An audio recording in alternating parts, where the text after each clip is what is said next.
Ready? Good morning. I'd like to welcome everybody.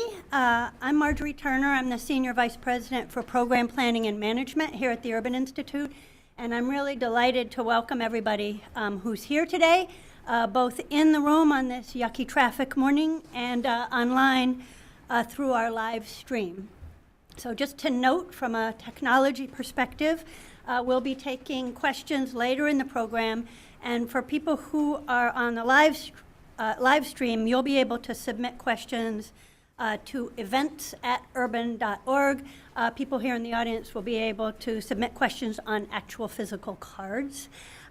We also just want to encourage everybody here today to expand the conversation by sharing your thoughts and observations as we go along on social media. And if you use the hashtag @live@urban, we'll be able to amplify your thoughts and conversations.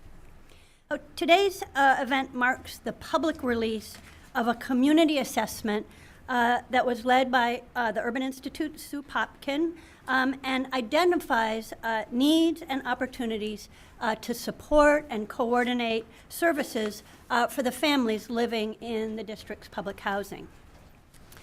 We'd like to give special thanks to the DC Housing Authority for commissioning this study. Under Adrian Todman's leadership, the DC Housing Authority has been really a leader nationally in its openness to research partnerships, particularly when they see an opportunity to test strategies that have the potential to improve the lives of their families. And for this project, the DCHA leadership decided that they really needed to learn more, to dig deeper into the needs of the families with kids living in their developments. And they came to the Urban Institute to ask for our help with that. So this needs assessment really represents a partnership between the Housing Authority, the Urban Institute, the DC Housing Authority resident leadership, and two local universities, Howard and the University of the District of Columbia. It allowed the Urban Institute to develop a new community-based survey method and to engage students from Howard and UDC to administer this survey in the developments using tablets. So both our longtime partnership with DCHA and the design of this study really illustrate what we're all about here at the Urban Institute. We want to use rigorous research to help on-the-ground practitioners and community leaders solve real-world problems. And our work is centered around finding ways to expand access to opportunity for everybody, including the most vulnerable, the people who have been locked out of opportunity for a long time, and in doing so, to make public policies more effective. We are deeply committed to working here in our hometown through our DC Research Initiative, which supports and highlights the work of urban scholars across a whole range of policy domains to help explore and advance work on issues facing the district, its residents, and the larger region. And finally, this work reflects our commitment to really engaging with community residents and listening and learning from their experiences. And if you haven't had a chance to look at it, I just want to briefly advertise a web feature, and it's printed out and copies are available outside, Making Their Voices Heard. And it's a really wonderful feature by some of our scholars about the experiences they had engaging with Benning Terrace residents. And it's got the voices of those residents talking about what it meant to them to be involved in research, their suspicions at the outset, and what they learned and the capacities they built along the way. And we're really proud of it. It's teaching us how to be better researchers. So today, Sue Popkin, who led this research, will talk briefly about some of the key findings, and then we'll have a terrific panel to discuss what these findings mean for moving forward with action that really helps the DCHA's children have a better future. So Sue is a senior fellow and director of the Neighborhoods and Youth Development Initiative here at the Urban Institute. She's a nationally recognized expert on public and assisted housing, and particularly on the challenges facing the most vulnerable residents of assisted housing and poor communities. The research program that she directs focuses on how neighborhood environments affect outcomes for youth and on how comprehensive community-based interventions can help. So let me turn it over to Sue.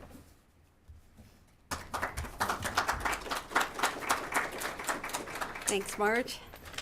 Well, I'm going to talk about the needs assessment that we did for the DCHA this morning. I think this is a good time to be talking about the kids who live in DC in a time of uncertainty. Am I going the wrong way? There we go.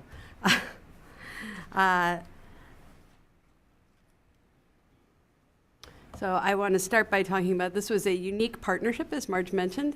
This is a unique circumstance. The DCHA asked us to do a agency-wide assessment of their families with children. So we've been partnering with DCHA in research for a long time. We've done deep dives in a lot of communities. Marge mentioned the work in Benning Terrace. But this is the first time that they've asked us to do a picture of everybody. It was also unique because it was a partnership between Urban Institute, the DCHA, Howard University, and the University of the District of Columbia. And it involved working with DCHA residents. Tia Newman, who works with us at the Urban Institute, is also a resident council president, and she led as our community engagement group, and we worked with the resident council presidents across the Housing Authority. And then, as Marge said, we had teams of students from Howard and UDC who actually administered these surveys using tablets.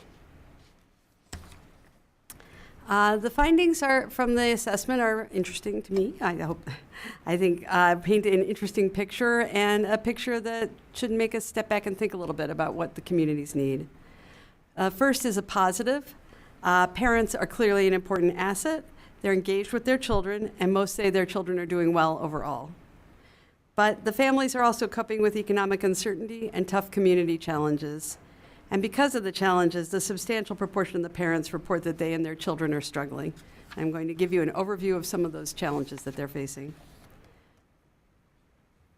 Starting with the positive, the parents are a strong asset. The majority of parents of young children say they read to their kids, they tell them stories, they sing songs, they play outside every day.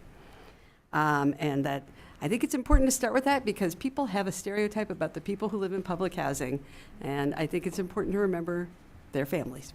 They're just families, and they're doing what families do. And more than half of them reported that their young children were doing well overall. It's a scale we use on positive behavior, and they said they exhibited 5 out of 6 positive behaviors, and nearly the same proportion said the same thing about their teenagers.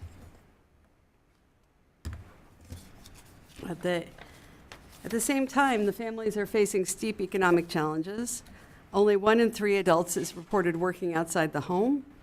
Most of them said they had finished high school or had a GED, but we don't know whether that means they're literate. We didn't do that deep an assessment. I think this last bullet is particularly important in the context we're in now. Most of them are still relying on public assistance. During the time we were doing the needs assessment, DC was starting to cut back its TANF and implement time limits, so some of the uncertainty and stability was already happening. Most of them use SNAP, about 1 in 3 use SSI, and about half were on TANF for public assistance at the time we did this about a year and a half ago. Not surprisingly, they report they're struggling to make ends meet.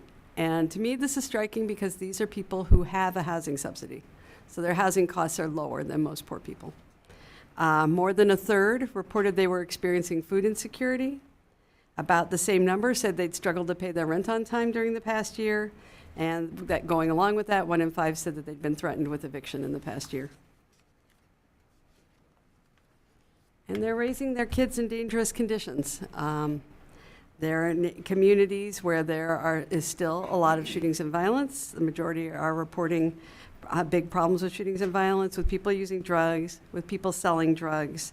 And almost 1 in 5 says that they have problems with the police not coming when they're called. So these are challenging neighborhoods. and parents are worried about their kids' safety. And I think you see some of that stress reflected in people's health and what they report about their health. A substantial of both adults report poor health for both themselves and their children. The parents are reporting serious physical and mental health challenges, with more than 1 in 3 reporting that they have fair or poor health, which is much higher than you would expect for a group of people this age and demographics. But 1 in 3 report having asthma, and the rates of worry, anxiety were also very high. I think one of the striking findings is 1 in 5 scored as clinically depressed on a quick screener scale we did. That is more than twice as high for African American women nationally. Some parents report their children also have chronic health problems, which is pretty unusual for kids. 1 in 3 report their child has asthma. Asthma is the most common chronic condition for children. 20% said their child was overweight, and 14% said their child had some other chronic condition. So we don't know what that is, but they're requiring regular care. Going along with that, the parents are reporting that a substantial proportion report that the youth are struggling in school. Almost 40% reported that they'd been contacted by teachers about a behavioral problem at school. About 1 in 3 said that their child had been suspended, excluded, or expelled from school. And almost 40% said their child had repeated a grade. So, and those numbers are high relative to when I've done surveys in other communities in public housing. So we can talk about maybe that's something unique to DC. And then we have a behavior problem scale that we use to assess parents' assessment of their kids' mental health. And over half the parents reported their children had behavior problems, indicating poor mental health. So, and the numbers were not different for older and younger kids. So although they feel their kids are doing well, most parents feel their kids are doing well overall, they're also really worried about them. And they see the effects of the stress on them.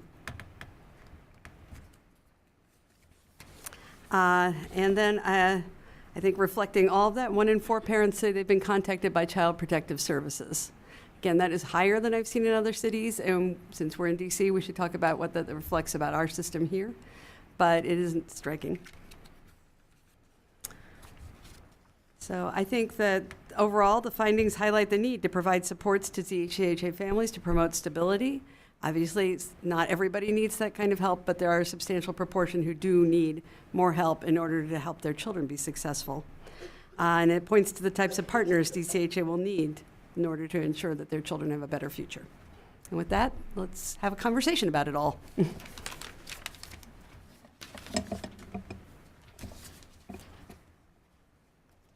Go back. And thank you to our partners. Yes. All right, there. While everybody finds their way to the chairs, I'll just do some quick introductions. I think you have more information in packets. Adrienne Todman is the executive director of the DC Housing Authority. And during her tenure, DCHA has created a national model to house and assist homeless veterans. It's opened the first public affordable assisted living facility.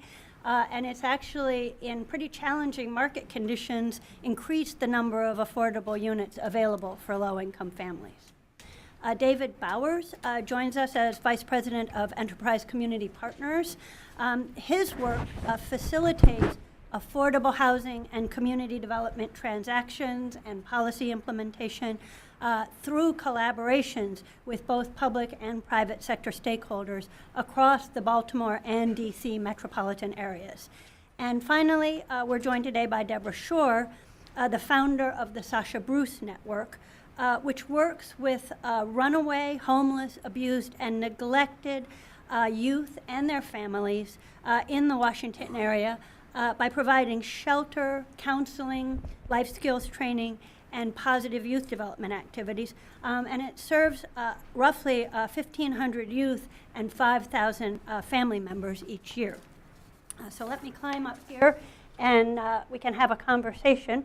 I want to remind everybody online to send questions to events@urban.org.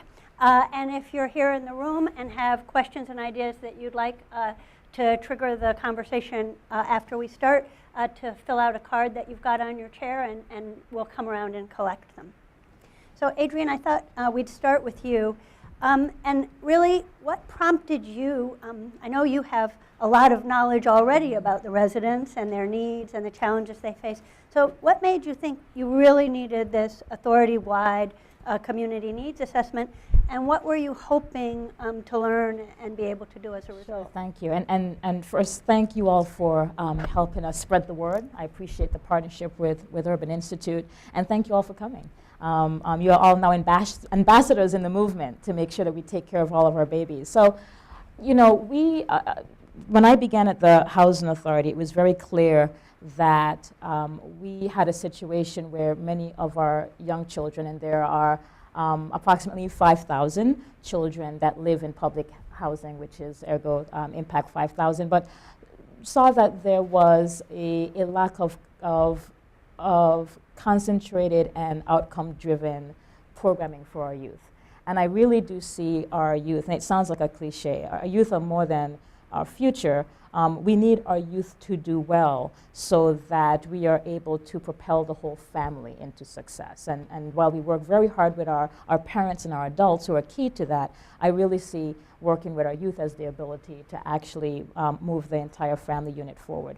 But as we were looking around, we saw that we had clearly lots of census data, lots of very smart people in this town and across the country that crunch numbers. And you know, we have done a lot of work via some of our redevelopments to do very intentional assessments of our sites and our families when we were doing redevelopment, but nothing that was holistic, nothing that we could benchmark from in terms of moving forward. And as we began to engage with service providers like Sasha Bruce, I realized I have no way of measuring this. I have no way of really engaging the service provider community to say, let's get from A to Z, and then what does it mean to do that? So part of the commissioning was really just that, to be able to get a body of work so that we can understand what's really happening at our family sites, but also so that we can move forward. Terrific. So Sue, you've been doing work on these issues in public housing communities for a very long time.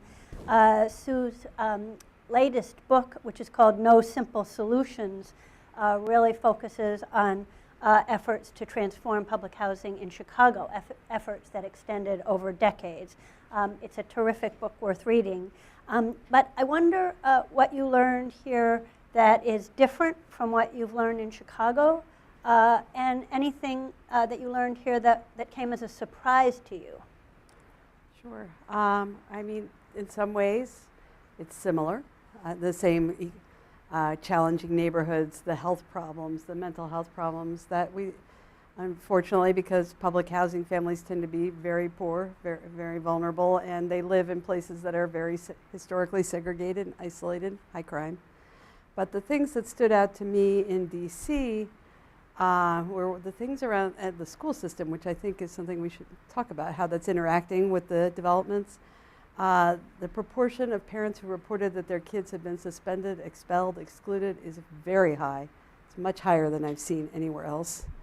And also the engagement with the child welfare system, which may reflect the fact the child welfare system was in receivership here and they've stepped up.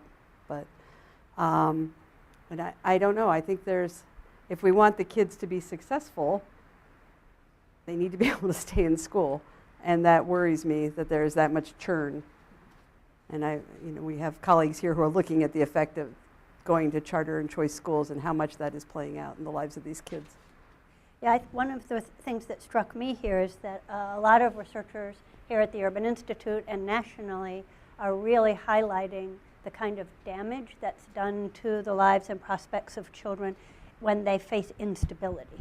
And instability can be extreme, like violence within the family or eviction or immediate experience with violence.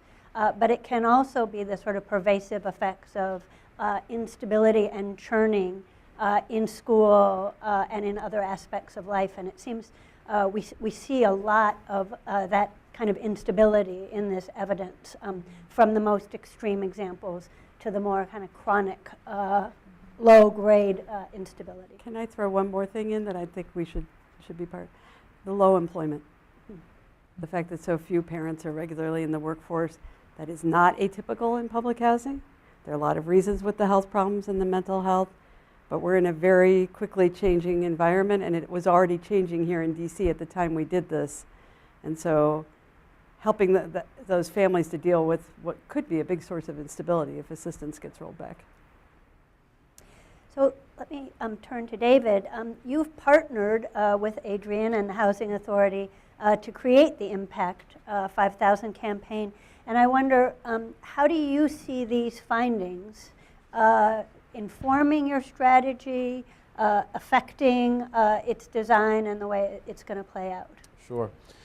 So let me start by saying that Enterprise we were moved literally kind of into action when we first connected with Director Todman and heard her vision about Impact 5000. I love the fact you heard her even say here today, our babies, right? They're not even just clients, like our babies. There is a real kind of deep touch. The other piece was the director talked about having an initiative that would transcend kind of administrations and leadership and all of that it would become a new way of doing business.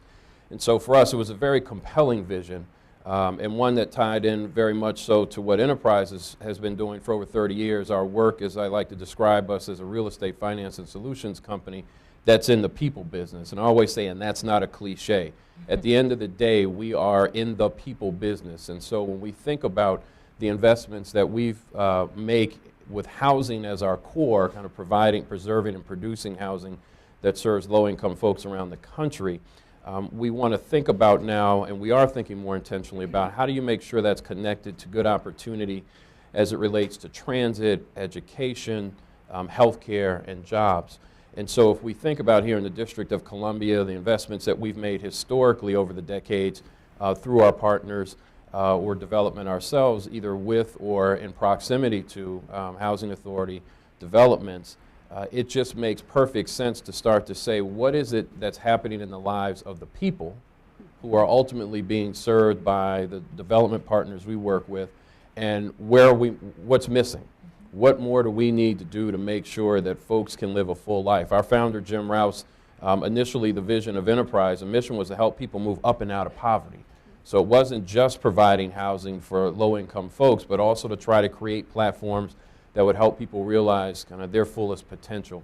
And so as we see these findings and we think about, okay, housing is one step, but what does it mean as it relates to health, asthma findings? What does it mean as it relates to jobs, the employment findings that were talked about, except the safety aspect? What does that mean? How does that inform? So as we are thinking about our work and our engagement with our partners, it is absolutely directly through Impact 5000, but also as we think about how beyond that to work with partners, very much informing how we think about the services and programming components that we might support from a financial standpoint, but also from a program development standpoint. So Deborah, I want to give you a chance to jump in. You've worked with DC public housing families and their kids, I think particularly in Woodland Terrace. And Richardson Dwellings. Richardson Dwellings. So do you find that the evidence from this needs assessment reflects what you've been seeing in your work, adds something new that you hadn't captured already? Well, it certainly is reflective of the work. And I just want to say I really am thankful for this. I think that this is the kind of research that really moves forward the discourse about what can we really do in a city such as Washington, which has so much opportunity to make a difference in the lives of, in many ways, our most vulnerable young people. So, one of the things that I want to say is that we started as an agency that worked with runaway and homeless youth in the city. And what became clear very early on was the importance of going up, what we're now calling upstream, into the communities where young people were coming from to begin the work of supporting families and helping young people to stay with their families, stay in school. And that work has been remarkably effective. We know what to do, but it has been very hard to garner the, not everybody else has gone upstream. I would say the resources and the way the resources are organized don't often allow for that we need all these different things for families to be successful.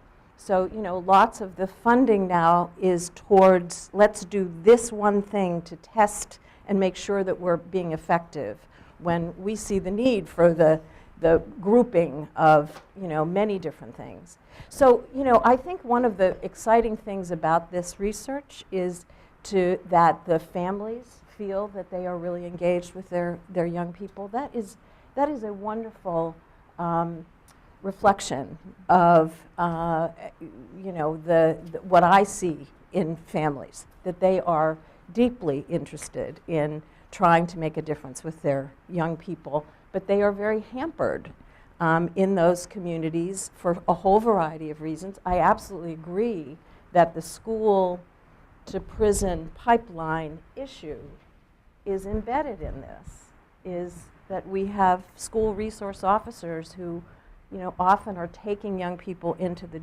justice system, or suspensions, or reacting to behavior that maybe 20 years ago would have been handled by calling a parent or taking you to the principal's office.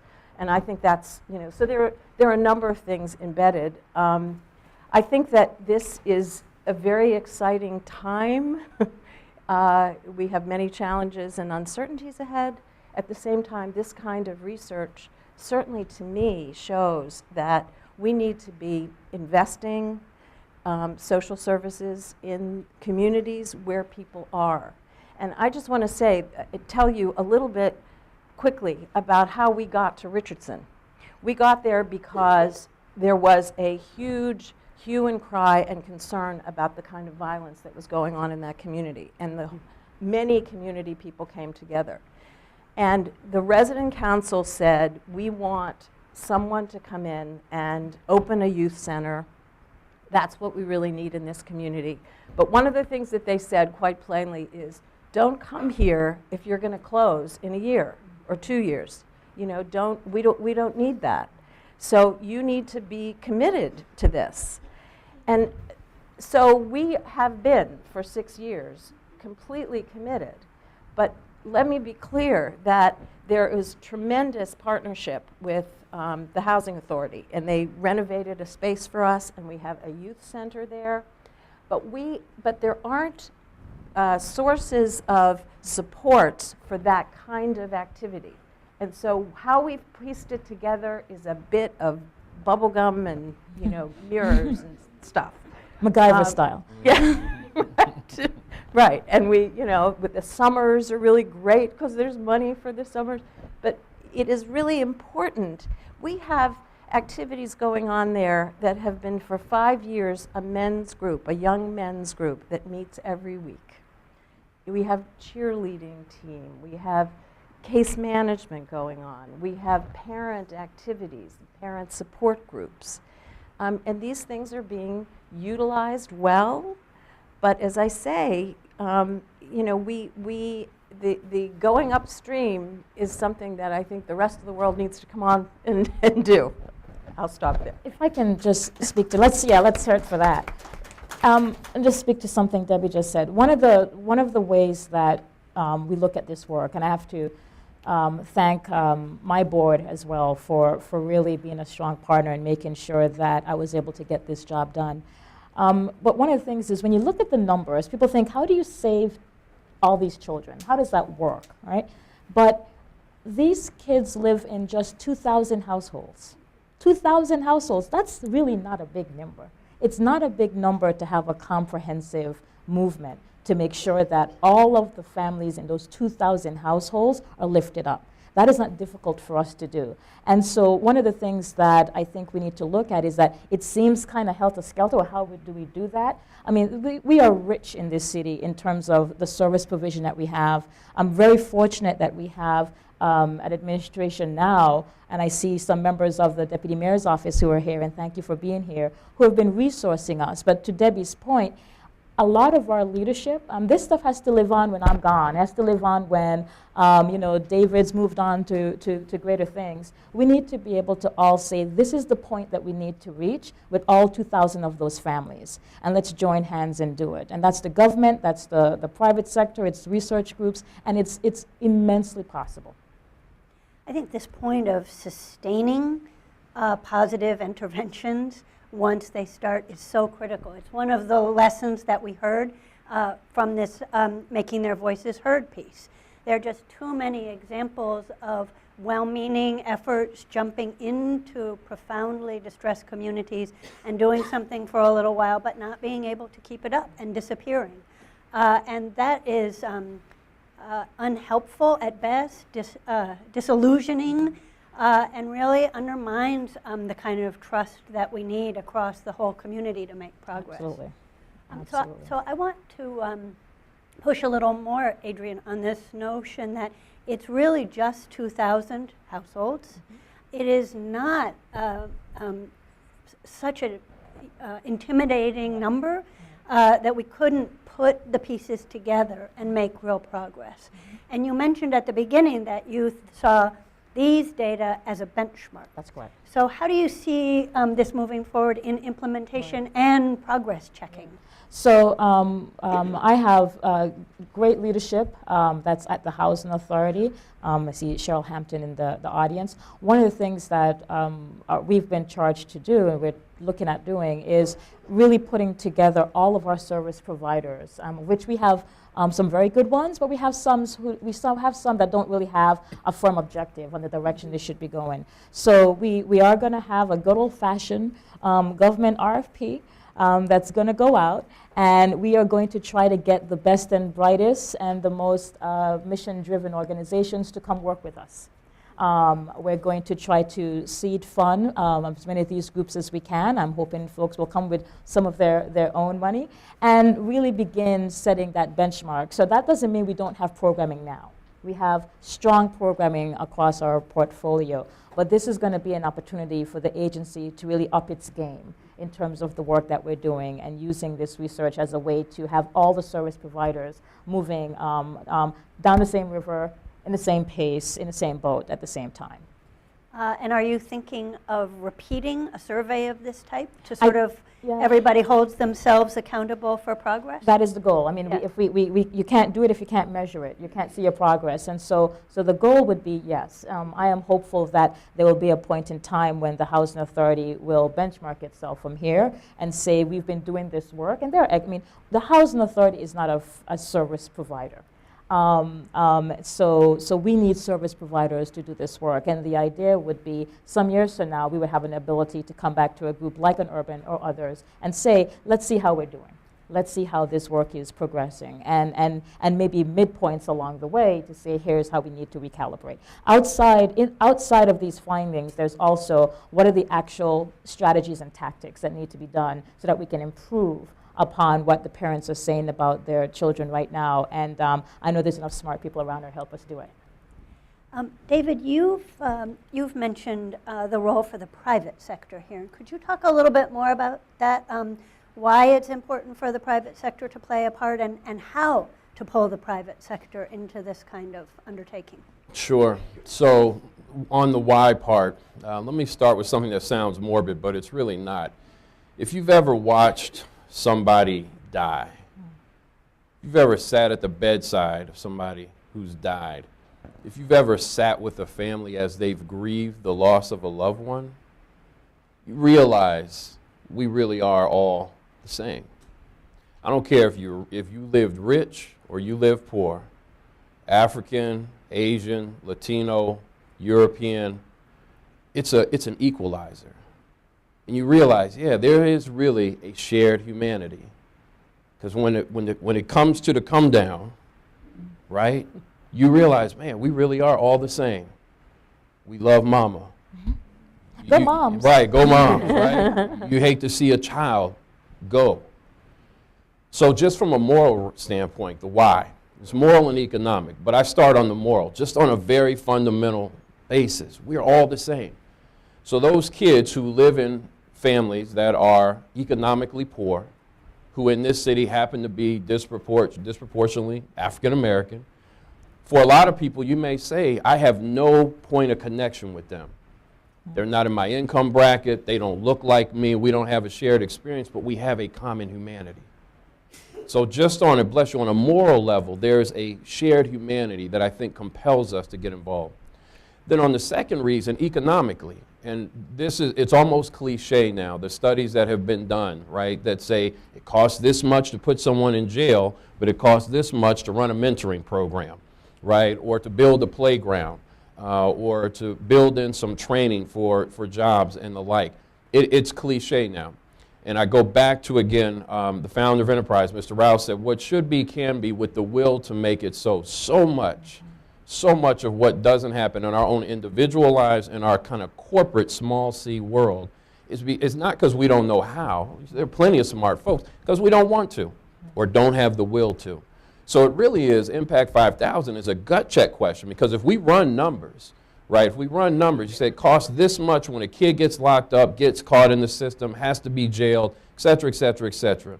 Programs like Sasha Bruce and so many others could do on, pennies on the dollar compared to that, and have much more positive outcomes. And then there's the opportunity cost, right?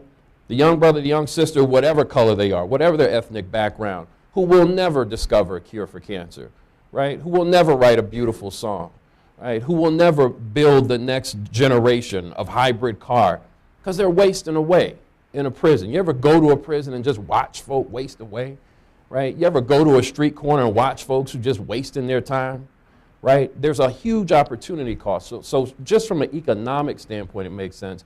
And then finally, just from I don't want to have to look over my head, over my corner, over my shoulder, right? What does that mean? Right? Folks who are living desperate do desperate things. So just from a very selfish standpoint, right? Get involved. When you see folks who are struggling and all that, they may come to your block next. Someone got shot and killed 2 blocks from where I live. I live on Capitol Hill. Yeah, well, folks, stuff gets hard. That stuff creeps, starts to travel, particularly in a city where folks start to say, wow, there's a lot of folks here, don't look like me, a lot of opportunity I'm not getting a part of.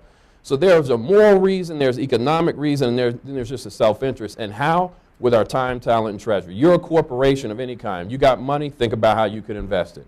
You got smart people on your job, think about how to get involved. We did it kind of on a program development side. Mm-hmm. We've done with little small donations of money to help with some of the training side. There are all kinds of ways in which corporations can think creatively and intentionally about how to harness the dollars they have, the brain power they have, and the final thing I'll say is the convening power they have. If you're a corporation and you say to your fellow corporate partners, this is something that we not only should do but must do, right? There is a level of groupthink that starts when we're kids. What are they doing? Well, we'll go do what they're doing, right? So if every corporation all of a sudden, if 5, 10, 20, 50 major corporations said all of a sudden, Impact 5000 is the thing to do. Get involved, right? Oh, I'm going to go do Impact 5000. So we have to create that mindset that says for these 5,000 children, we as a city are going to put a flag in the ground and say that 5 years from now, 10 years from now, we will look back and know that we fundamentally transformed their life outcomes and celebrate ourselves for that. I think that's a way to create that momentum. Thanks. Deborah, I want to come back to this point you made about the community expressing the need for and asking for a youth center in the community. And bring together, we were talking about it a little bit earlier, the combination of rigorous evidence with community voices. And sometimes the experts who bring rigorous evidence kind of drown out the community voices. And other times it's possible to have evidence on the table be a way to bring lots of voices together to find solutions. And I wonder what's your experience with that and kind of where you think the community working on these issues here in DC needs to move. Right. So I think this is a terrific model that with the leadership of the Public Housing Authority and Urban together. I think that if you're doing the kind of research that you've been doing right, those community voices will not be drowned out, because there are a lot of really strong voices that are in the community that have a notion of what they need and want opportunities to try out expanding capacity in their own community and being a part of that in a very active way. So obviously the approach needs to be one of the same approach that we use in youth development. We believe that young people have the capacity to transform their own lives. And I think we have to believe that that people and families in public housing have the capacity and the intelligence and the wisdom to transform their own lives. But we all learn from the kind of research that gets done. And I want to say that our organization is excited by some of the research activity that we're involved in, the evaluation activity, so that you're learning along the way what is having an impact and what isn't. So I think that the approach of a partnership towards improving the opportunity for people to get what we know and think to be good, supportive, transformational services, along with learning along the way, is very much something that I would love to see happen more. I'm very inspired by the idea of this Impact 5000 being something that becomes a kind of movement, a mission-driven activity. And let me just, again, one of the things that for many of you who live in DC, which I assume is most of you, or at least you're familiar with the District of Columbia, this is not a east of the river issue. I just want to say that out loud, because a lot of people just sort of, there's a trigger point where, okay, lots of children, there's public housing, it's an east of the river issue, and we all kind of go into a little cliches. Does anybody here know, if you work at the Housing Authority, not you, think about it, does anybody know where the largest number of public housing units are in the District of Columbia? Ward 6. Okay, you guys read our website on the way over, you don't count, but it's Ward 6. When you say Ward 6, you don't immediately trigger all the things we're thinking about. But that's where a lot of our kids live. And think of the opportunities that are there. So I just want to tease away the cliche that this is an east of the river thing. This is a District of Columbia thing. It's actually a United States of America thing. And so I wanted to just make sure that even some of the work that Sasha's doing in Ward 7, it's across the city. And I wanted to add too that one other thing that folks who care about, to your question earlier about corporations and getting involved in philanthropy and others, this notion of if we want, all of us have issues, all of us have challenges. I got mine, you got yours. We know that folks who are living in extreme economic poverty may have their own certain set disproportionately of certain types of issues. So if you care about moving the needle in the District of Columbia on education or on health or on public safety and the like, if we can move the needle with this subset of children in our city, we know it may have a disproportionate ripple effect. Same thing in terms of their families. When you looked at the employment numbers, so many who are living, and we've got that in some of the properties where we work. But I'll never forget the chairman of our board a few years ago, when he came on board and we did a tour and took him around and took him to one of the properties, and when the owners said that only a third of the residents, the adults in that building, were working, he was shocked. He said, well, that's reality in some communities. So if we want to move the needle in terms of employment, if we can focus where there's a disproportionate burden and move the needle there, it can have a ripple effect in the field of education, in public safety, in workforce and job outcomes, et cetera. Can I just share something? Sasha Bruce has been involved in a variety of communities, not only Richardson, and we were very embedded for a long time in the Southwest community, which is Ward 6. And we had an intensive effort. It was a mentoring program. We worked with the rec center. We kind of, really did a huge amount of more intensive work there. And we were, some of that opportunity came because there was a lot of violence going on there. There was a decided drop in the violence. We showed this, there was a way in which it was shown. But I have to say, we need to use the research that we have to actually, create the policy. Because though that was true and it was shown and we talked all about it, it did not result in kind of investment. So, I think that in addition to putting together the good service opportunity, the good service approaches and research, there needs to also be the recognition of the importance of making that known in the right places and to move the needle there. Really bringing the evidence to policy making and investment. Yeah. And that's Right. one of the things we've been working with housing authorities on through our host network, and figuring we did do those demonstrations of things that didn't stay at the intensity or there wasn't money to continue, but how do you take the lessons you've learned, as DCHA has done, and think about what that means for informing your whole service system and building something that is sustainable, so that it isn't something that just goes away after the research dollars or the experiment goes away, but it becomes something that's embedded. And I think that we're lucky enough to have the opportunity to work with some of the housing authorities we've worked in and think about those kinds of challenges. Sustainable and authentic. I think one of the things I found is that sometimes we need to make sure that the folks that we're serving appreciate and understand the work, and people aren't looked at as just a means to a different type of end. Yeah. And I think that comes with, where I've seen it done very well, is when organizations, before they gear up, they really get to know the community and find out what really ticks. And I think that's a strength for moving forward. So it's authentic, sustainable, but also quality. That's correct. And I'm actually going to draw on one question that we've had already from Tia Newman, who's our partner in, I don't know where you are. She's right over there. Yeah. Hi, Tia. Our partner in Benning Terrace. Really, how do you find and keep an organization that has the capacity to do a good job in working with these families? Right.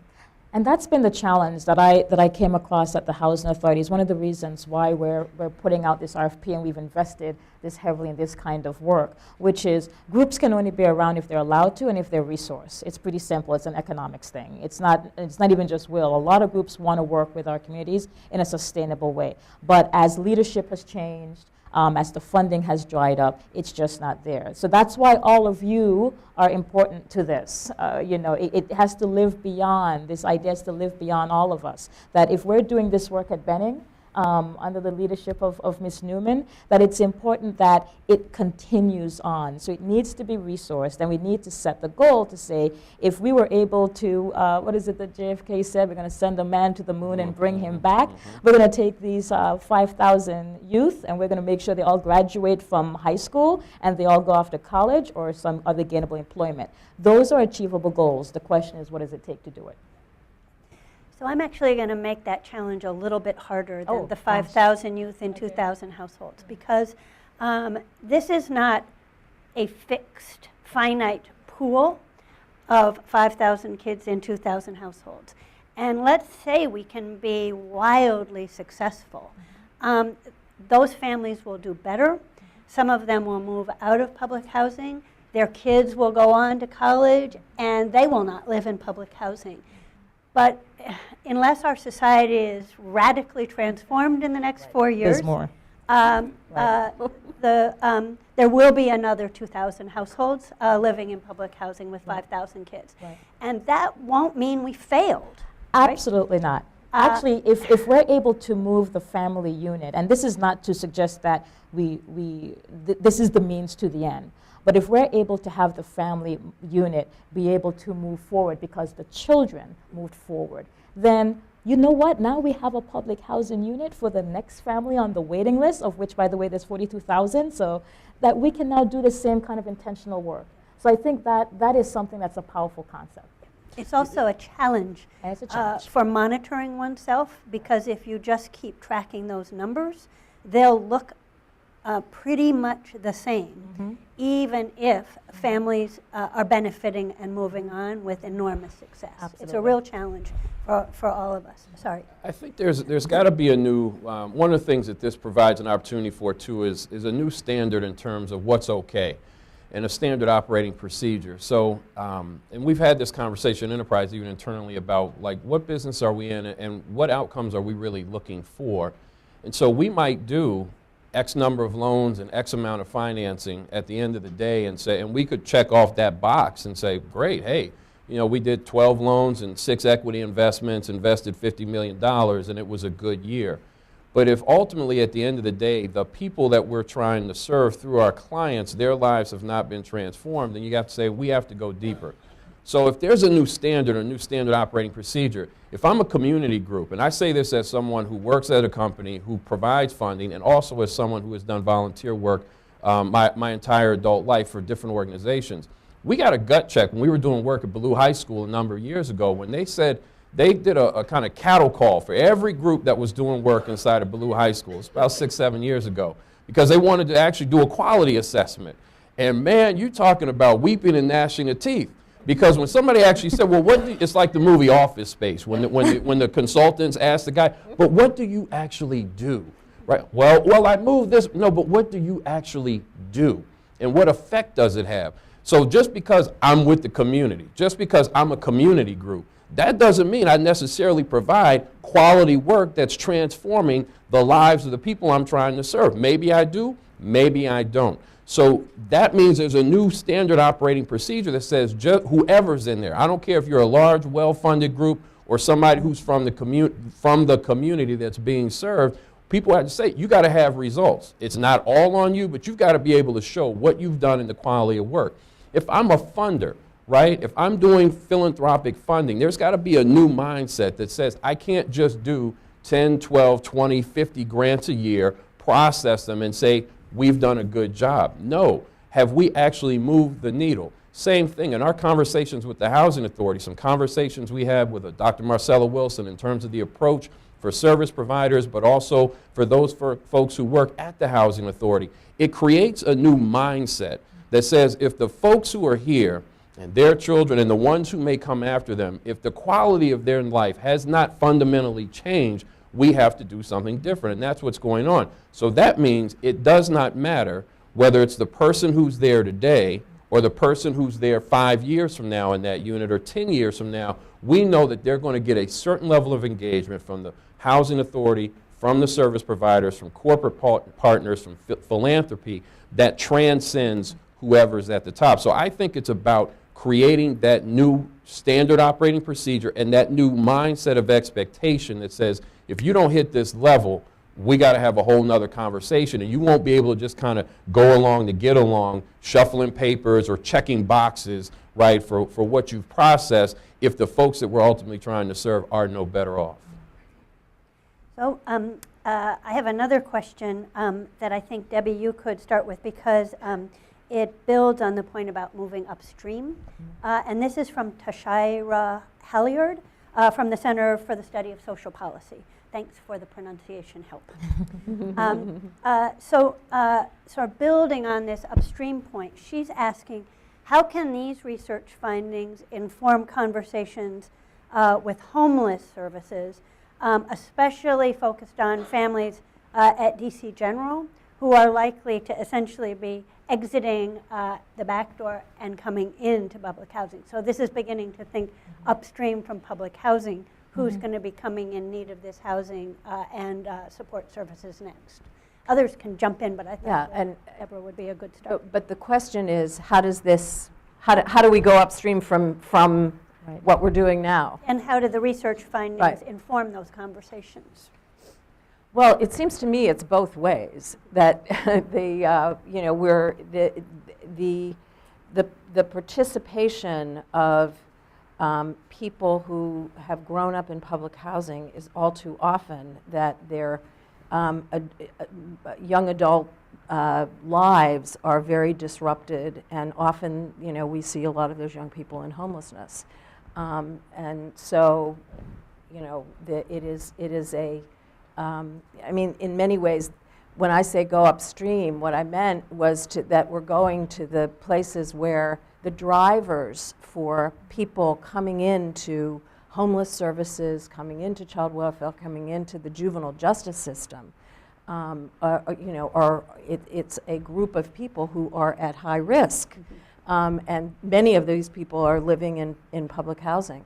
So, I think that all of the research, to my mind, really helps to inform us that here is a group of families who are clearly, by virtue of their economic circumstances and by virtue of the communities they're growing up in, are at very high risk of moving into all of these circumstances that we don't want to see anyone in. And so part of it is really, I think, coming to the conclusion that it does make sense to invest where people are and bring all of what's needed. We're often saying in the homelessness area, it's not just about housing. It's about housing and all of these other pieces. So life skills, education, certainly workforce training. It's trying to make sure that you have an array or a spectrum of service and opportunities that help people to fill out wherever they need to move towards self-sufficiency. I believe, people are really interested in improving their circumstances, and they're certainly interested in improving their children's circumstances. So, that's my response. And I would say in the program development, my colleague Tina Hike-Hubbard, who worked with Director Todman's team really on behind the scenes early on around the program development, really was looking at kind of the whole person, right? What are the areas for whole person development that need to be engaged? And when you think of it that way, it goes beyond just kind of programmatic, and it really creates then a holistic approach to how we engage with children, and by extension their families. And then the evaluation component that the director was talking about, and Urban started laying the groundwork with the baseline, kind of creates that platform for saying, if we look holistically at the child and various aspects of their life and look at it through the lens of certain indicators, it by definition will cause us to engage more upstream and more kind of comprehensively in terms of what's brought to bear. So, Adrian, when you mentioned stereotypes and oversimplifications, it seemed to me that one of the aspects of the assessment results was a sense that of diversity among these families. And Sue, you talked about it, that most families are saying that on most indicators their kids are doing pretty well. Yep. But some families are saying that their kids are really facing severe difficulties. And most families are super engaged with their kids, but some families are facing such struggles, some parents are facing such struggles themselves that they're not able to do so.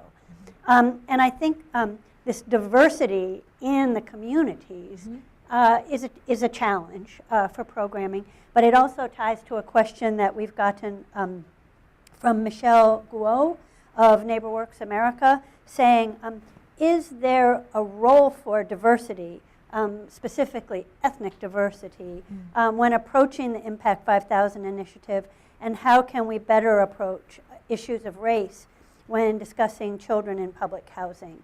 And adding, what about children not in the system? I don't know, who would like That's to an take intriguing an initial stab at that one? Yeah, one of the things that's beautiful about a little child is that they haven't been taught to hate yet. They haven't been taught that if you're white, that's a bad thing, and if you're black, it's a bad thing. I think that, and I have found when there are well-meaning people of any hue that approach communities in earnest and with authenticity, that magic can still happen. This is not just a black people's problem, because the District of Columbia, the folks that I serve, the babies we house, are predominantly black. I think we all suffer as a entire humanity when we begin to limit ourselves by who can be of service because of the color of their skin. And that goes both ways. I think that we need to not look at poor, young, black and brown boys and girls as a lost cause. So many times when we pick up the paper and there is a 22-year-old, 18-year-old, 12-year-old young man who lost his life in a criminal way, it's so easy for us to blink away and take our next sip of the coffee. I think we all need to self-train ourselves to have some sense of humanity when that happens. We don't know what that young man could have been had he been in a situation where he had access to the kind of opportunities we're talking about, and now we will never know. So I think that, come one, come all. I think that there is a reckoning in terms of race is always an issue, and when people say you need to be colorblind, I don't believe in that. We see color, but we need to appreciate that there's equity in that color, and not be blind to the color. So I think that's something we should teach our kids, but I think it's the way that we should look at ourselves in this space. And as a city that's becoming increasingly diverse across many dimensions. Which has its issues. I mean, we have a couple sites where we have integrated not just economics, but race. And it's a continued struggle. This idea of race is a continued struggle more and more on both sides, on really both sides. People who are taking over the town and people who shouldn't be in the town anymore. And it's unfortunate. A lot of people who moved to DC have moved here for its flavor. And I think that there's a lot of that flavor that we need to make sure that we nurture and maintain. Can I just throw in, I think, I can't top the eloquent statement, but I think having been an observer of public housing for a long time, people in public housing get stigmatized on top of race, on top of class, as the worst of the worst. And I cannot tell you how many phone calls I get to this day blaming the people who lived in the high-rise projects in Chicago for crime that's happening 20 years after they came down. And some journalist will say, isn't that true? Or when we talk to people who lived in other neighborhoods who were not in public housing, the things they were said about their neighbors in public housing were just terribly disturbing. So I think helping connect public housing back to the community more broadly is part of the challenge here, and be recognized as a resource. It's a place that are poor, as you said, Marge, diverse, just families. And this is going to be like only because pop culture is king. We've seen the movie Hidden Figures, according to the newspaper. All of you here have seen Hidden Figures. And I sit back, when I look at that movie, it's about womanhood and, go sisters and down with that. But when I looked at that movie, I also saw a subcontext to the work we have here. That imagine if that young person who had the amazing brilliance that these three women had did not have an opportunity to explore that. Imagine the magic that's amongst these 5,000 children, and imagine what we would lose if we weren't able to do that. So I think that there's something compelling in that movie that's a narrative for what we're talking about here too. Great. So everybody can see that we're moving into questions online and from the audience. So I'll just give one last reminder that if you're physically here and have a question, fill out a card. And if you're online, the email is events@urban.org.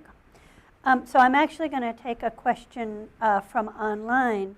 That this is a wonderful panel, but here's a question. So can everybody give their thoughts on how the change in administration might affect the work on Impact 5000? What you've heard so far from HUD Secretary-designate Carson's plans and how they might affect DC's children of color living in poverty, and on efforts like this that involve both public and private partners to tackle them. Maybe we'll start with Sue. Oh, thanks. And we'll just move down. An easy question, huh? I'm worried. I'm worried not so much about incoming Secretary Carson, who hasn't really articulated a policy, but about the possibility of congressional cuts to the funding streams that supports public housing. It's already been a challenge for the past 8 years. It has the potential to get worse. That leaves housing authorities like the DCHA, which are called moving to work agencies and have some discretion to move money around, which is why Director Todman has been able to build a resident services structure in a position where they may not have that kind of resources, the flexible resources they need. They might not be able to house as many people. And then the other thing I worry about is, you saw how many people in DCHA are depending on public benefits, how many residents are depending on public benefits. If there are major changes to the SNAP program that is already inadequate, that is going to leave a lot of families at risk.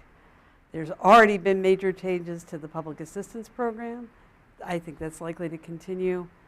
And there are a lot of people who are not qualified for all the new jobs that have come into the district, and there needs to be a huge investment in people before they're going to be able to do the kinds of jobs that are now going to be available and would pay a living wage for them and their families. So I guess I'm worried about the broad picture.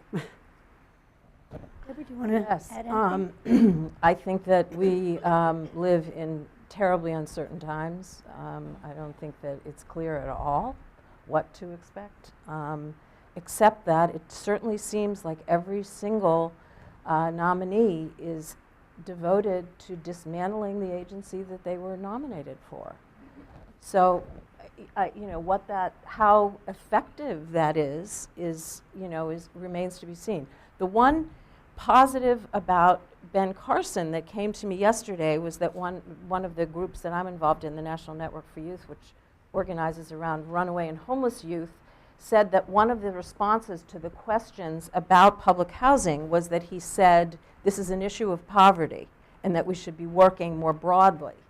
So I didn't hear that, but that's what was reported. So I don't know what that means, but I'm looking for any opportunity to be positive. I think the other thing that I want to say is that we live in a wonderful place, Washington, D.C., which has had the benefit of having great economic opportunity. And so the other piece of any of this is, how we're, as a city, going to respond, because it seems to me like that's what we have a little bit more control over at this point. And it's a quite prosperous city. So, but David and Adrian, when you explore this, I want to roll in a question from Adam Kent at LISC that is kind of even more explicit about potential policy change around public housing, that assuming that public housing continues to move towards more private financing and management, how will services provided on-site be affected, and what requirements should be in place to ensure that the needs of families and children are addressed?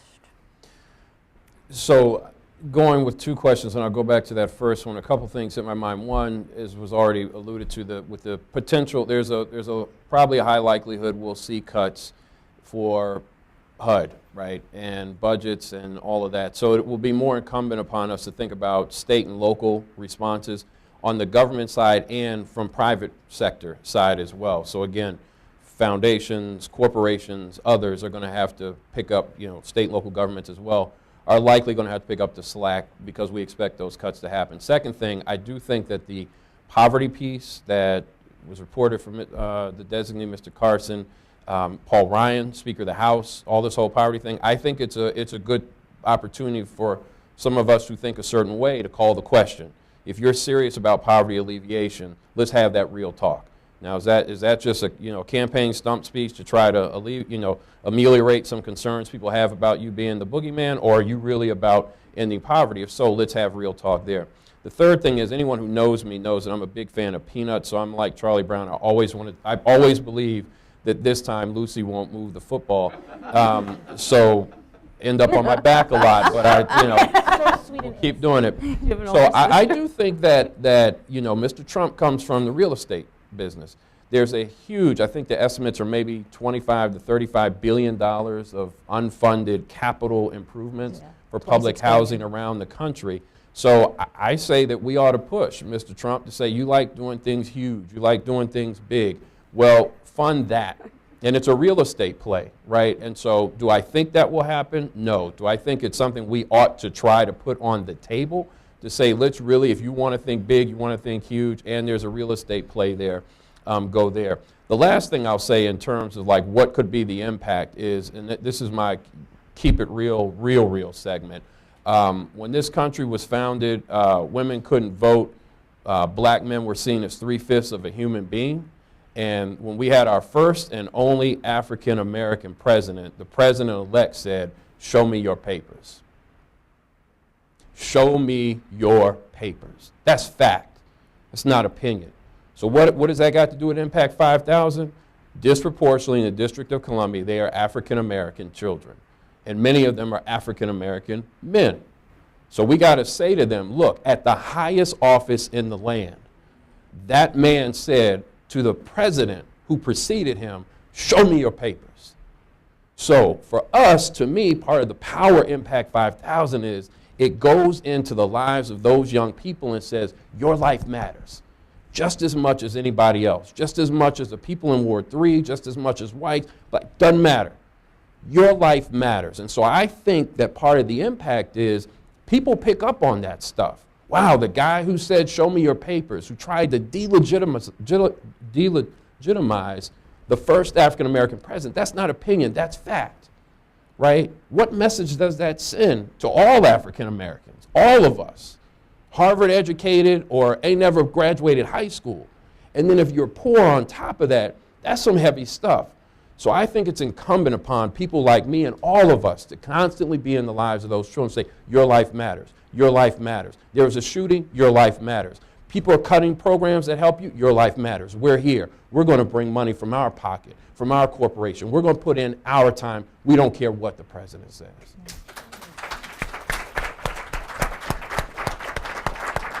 Oh, all of a sudden my mic's not working. No, no. You know what? I think that the issues that we're talking about are community issues. We've been through, depending upon your persuasions, good time or bad times, and we're resilient and we're smart. I think that there are my colleagues across the country are lock and step in terms of making sure that the communities that we serve survive and do well. No matter which administration it is. And so I think that I don't have the luxury of worrying. I have the responsibility of doing. So shifting back to really the DC government and sort of civic society's opportunities, Hillary Espinosa from DCPL is pushing us a bit outside of partnerships with nonprofits and private business. How can DC agencies work together and stay present in partnerships over time? Right. And I'll speak to that. I mean, we at the Housing Authority, we've been very fortunate to have very strong relationships with our sister agencies, again, at DEMPED, and there's some representatives here, Department of Human Services, Brenda Donnell, who's now over at CFSA, very intentional conversations about how to integrate what those agencies do into helping our youth on the ground. I mean, for our past couple of summers, the city government has basically been funding us, funding our service providers so that we have solid, rich programming for our youth. I see that having more of that occurs. I think that the work that we've done today with Urban Institute will help inform how some of those resources are driven. But we are constantly talking to our sister agencies about how to integrate this. Is it perfect? No. Is it seamless? No. But I think that we're in a much better situation today than I've seen the agencies playing in the same sandbox I've seen in a long time.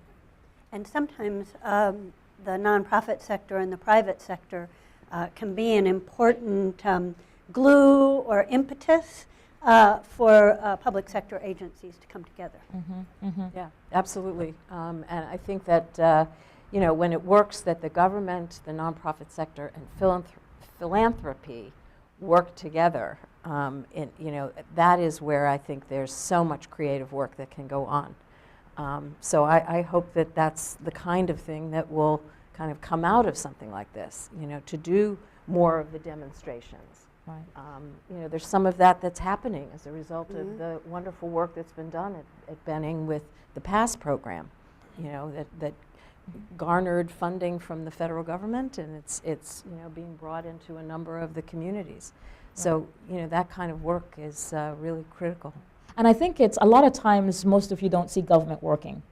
You expect it to work, but you don't see it working. I'm just sorry to say that the agencies in this, my fellow directors care about this issue. They absolutely do. The mayor cares about this issue.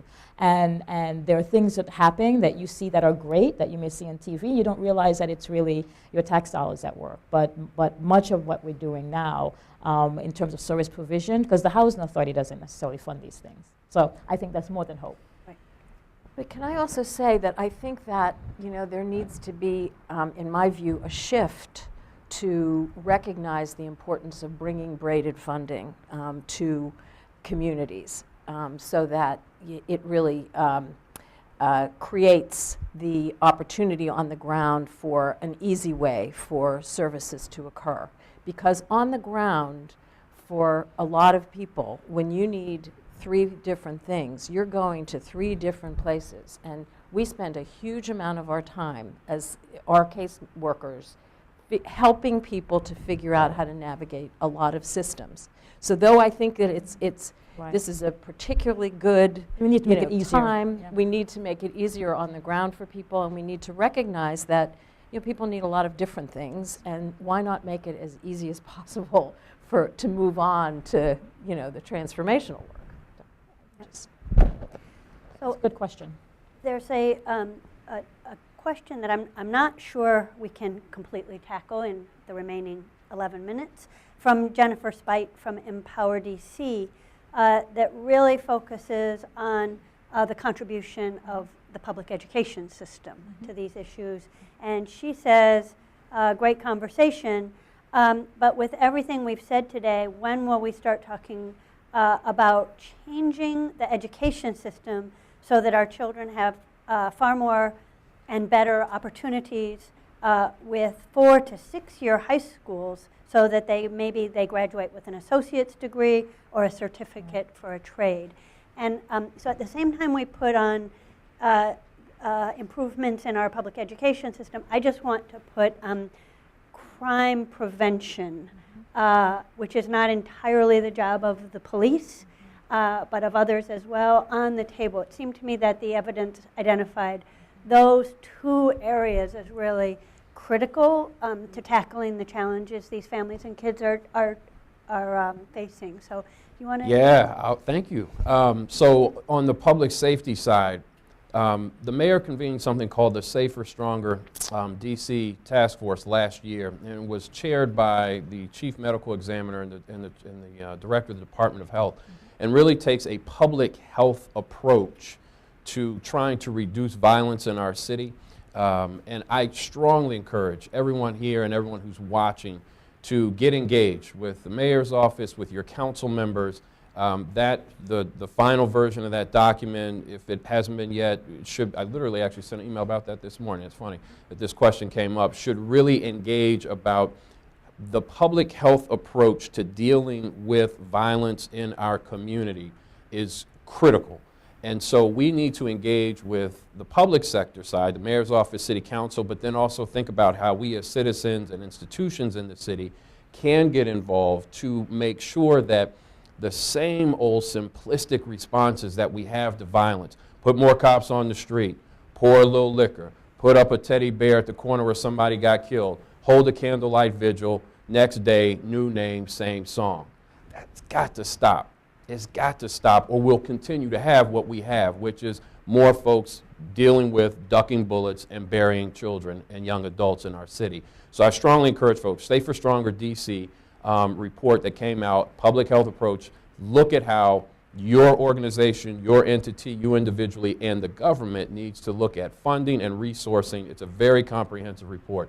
So that's one piece. To that piece. The second thing I'll say in terms of public education, it's interesting, Enterprise, some of our work in Baltimore has actually been through not only engaging in both the school system side, but also through nonprofits that work with parents and families in housing that serves low-income folks. And so whether it's things like the HIPPY program, home instruction for parents of preschool youth, working with that kind of outside of a school-based setting, but also engaging with principals, in communities and anchor institution partners like hospitals and others to say, how can we get a range of partners that are engaged in a way with the public school system to help improve the outcomes, the quality of what's provided in the school, trying to provide additional resources there in the school-based setting, creating community schools. Baltimore's adopted a policy now that will make every school there a community school. So there's a hub for resources within the school, in addition to working with nonprofits who are providing services outside of the school system. So I think it's a great question, and we do have models and examples, imperfect but still evolving, with us and others who are trying to do exactly that kind of work. And then obviously there's just the systemic change in terms of what's done in the school setting. But last thing I'll say very quickly, I think that we have to continue to tell policymakers that it is overly simplistic to say if we build a new school, things will get better.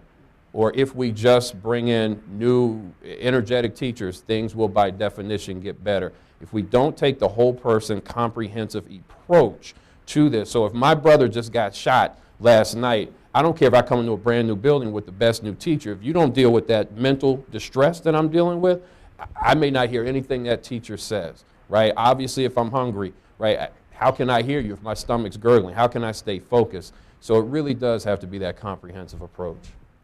You know, I think that we're all aware of there's an achievement gap here in the District of Columbia, and I think that we've come a long way. I mean, I've lived here for a long time, and you can see we've come a long way in general from where we were.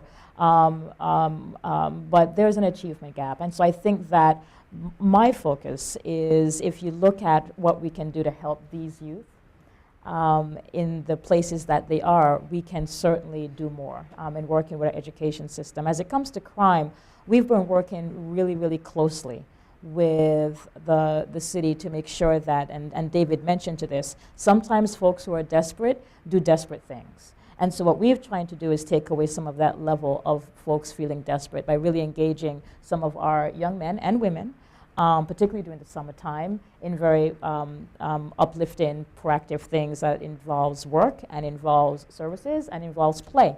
And we've been very intentional doing that, particularly at sites where we think there's a high capacity for some level of mischief. And that has been a way that we've been very successful trying to really damper some of the activity that might happen. And I just think it's critical to send a message to people. It sounds cliche, but it's real. We send message explicitly and implicitly, whether your life matters or not. So I started a movement in 2000 called No Murders DC. Our mission was to end murder in the city, and we say one murder is one too many. So that means that everybody's life is valuable. Part of the reason I was so moved by Impact 5000 is it sends that same message, right? So when we talk about public safety, we have to say no murder, no violence is acceptable, because every life is okay. Just because you over in a corner of Southeast or by some public housing development and you're poor, you get killed, we don't care. Hell no, that matters. We got to work to make sure that ends. Impact 5000 says we want to make sure you're ready to get into school, that you're ready the day you walk into school as a youth. We want to make sure you come out on the other end. We want to make sure you don't have touch points with the criminal justice system. And if you do, we have failed. Why? Because your life matters too. Sending that kind of message and then backing it up with research and sustained programming and engagement from the public and private sector is how I think we get to where we want to get to. I mean, I think that, you know, and you touched on one of the things that I just wanted to add, which is that, you know, we need to look at the ways in which young people get involved in the juvenile justice system, and it creates a pipeline, it creates a narrative that this is the way you're going. There are lots of great examples of programs that you know, help. I mean, people do it themselves, of course, too, but there's often a lot of support that's needed. You know, we're seeing a large increase in the number of young girls coming into our juvenile justice system. We need to worry about that. We need to we need to not let that happen. All right. We need to not let it happen that young people, you know, who get involved at that early stage, that becomes the determining factor of where their future lies. You know, there's all kinds of reasons and ways for us to do that differently. So that's certainly one of the things. Absolutely. So we need to be in our quick wrap-up phase, and I just want to bring one question or one point that people might or might not want to touch on in wrapping up, and it happens to be a point that's after my own heart. from Jenna Tomasello at American Youth Policy Forum. So much of what we've been talking about today is the way in which we bring a comprehensive set of family and child-focused strategies together in the places where people currently live and are struggling. I think everybody here also thinks about that work in the context of how do we change the fact that poor, struggling families of color are mostly concentrated in some neighborhoods and don't have access to others. So she's asking how we link these place-based strategies with larger strategies that open up neighborhoods of opportunity, and I would add preserve affordable options in neighborhoods that are becoming opportunity neighborhoods. So Yeah. that's my wrap-up statement, but yeah. I'll let everybody So else. I think it's those are there's no either or. It has to be both. So the youth we're talking about now are just the youth that we serve in public housing. There's a whole different set. There's another 13,000 families that we serve in our voucher program that are more in the space of being in opportunity neighborhoods. And we have been pushing and pushing and pushing up the values on each one of our vouchers so that, one, we're not priced out in certain of all neighborhoods in DC, but also it gives families that choice to be able to access those other, and I hate saying opportunity neighborhoods because it makes it sound like other neighborhoods don't have opportunity. So where families just have choice to go to where they want to go to help improve their children's lives. And we go down both roads at the same time. I just say both and intentionality, I think would be my simple wrap up, that it's a both and approach and we have to be intentional about those outcomes. I would absolutely agree. And I would echo your point about preserving the affordable housing. I've been doing some work in San Francisco, which is a city that's gotten even more expensive than this one, and the struggle to be able to keep space as the city changes, I think is going to be one that continues. Yeah, as a person who's been thinking about DC and its challenges for a very long time, I think it isn't very long ago that it would have been hard for us to imagine the prices and rents, demand pressures that we're seeing. Neighborhoods that seemed devastated are now incredibly appealing, attractive neighborhoods, and we need to make sure everybody gets to enjoy them. And I know we're doing the best we can to make sure that happens. So I'd like to ask everybody to thank this terrific panel for all their work.